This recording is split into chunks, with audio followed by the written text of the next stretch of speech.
Hey guys, today we're going to talk about the Subaru xt6 2.7 liter tensioner for the driver's side. It looks like it's hydraulic. Don't be fooled. It's not actually hydraulic. Yes, it will leak oil out of it. Don't worry, you can put it back in. It's not a huge deal. So check this out. So what we have, see, this is the end of our tensioner that sticks out. We got a collar here.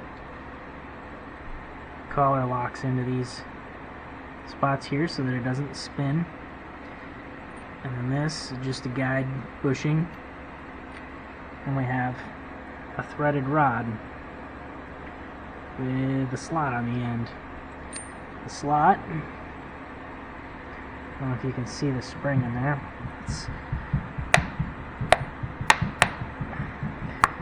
Sorry guys, let me get this out first here.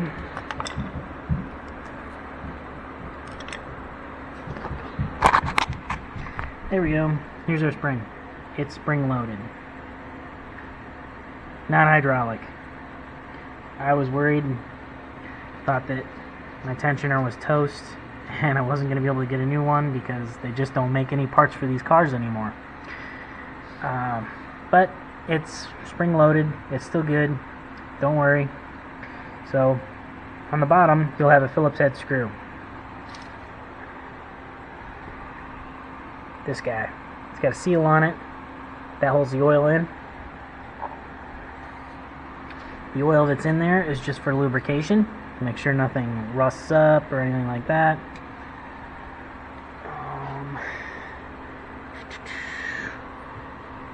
Got a snap ring. Where'd my boot go? There it is. There's the boot for the end. So this guy's pressed on. Now you won't have to tear this apart to do your timing belts or anything like that. I just wanted to show people how it works. And if yours fell apart, or you may have possibly accidentally broke it, at least you know maybe you could fix it by knowing how it comes apart and everything. So all I did was I popped the seal off the end. There's a snap ring that holds all these pieces together, and then it's really hard to get that snap ring back in there when it's tensioned, because you have to tension it so that it'll actually work. That's the difficult part, is getting that snap ring in there, because it's going to fight you. Then when I put this guy back on, I'm just going to use a little bit of sealant. It still fits on pretty tight, but I'm just going to use a little bit of sealant just to make sure nothing gets inside there. Just enough to stick it there. You don't want it to get inside the mechanism. That could be a bad day if it sticks and then your timing belt doesn't adjust up and doop, jump some time. Although I don't think these are interference engines, so it wouldn't be that bad. But yeah, so your slot slides into the groove in your spring right here. And this guy holds it in place and just kind of twists in. So when you remove the screw on the bottom, you're going to lose a bunch of oil. Like I said, not a big deal. But you need a small screwdriver that's going to fit in there and give you enough leverage for you to tighten it down righty-tighty, and tighten it as tight as you can get it with your hand. I mean, don't break your screwdriver off in there or whatever, but get it tight. And then be careful when you go to put this back in there. Make sure everything else is assembled. Well, I mean, aside from the belt, it's hard to get it in there with the belt in the way. But assemble everything else and then get your belt in there.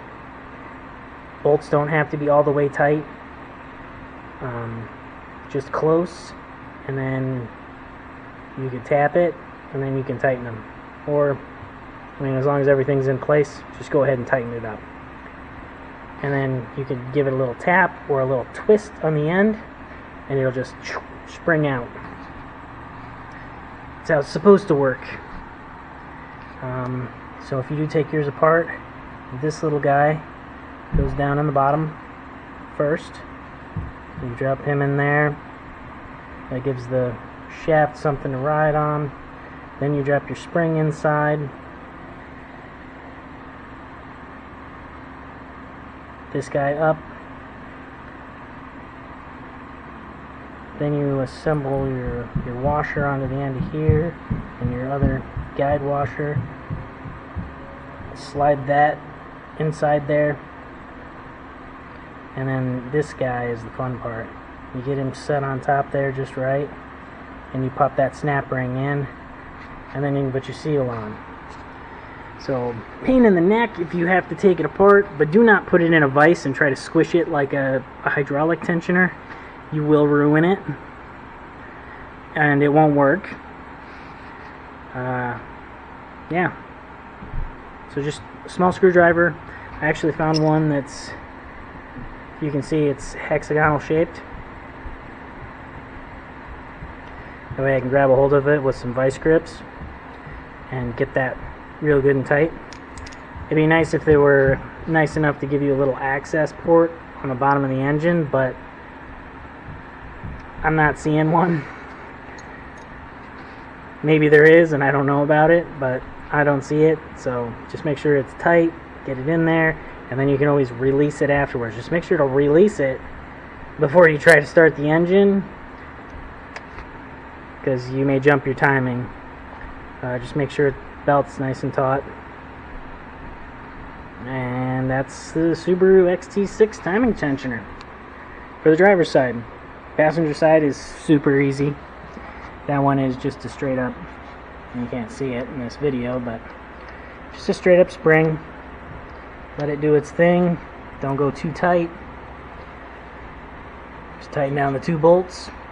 That one's good to go.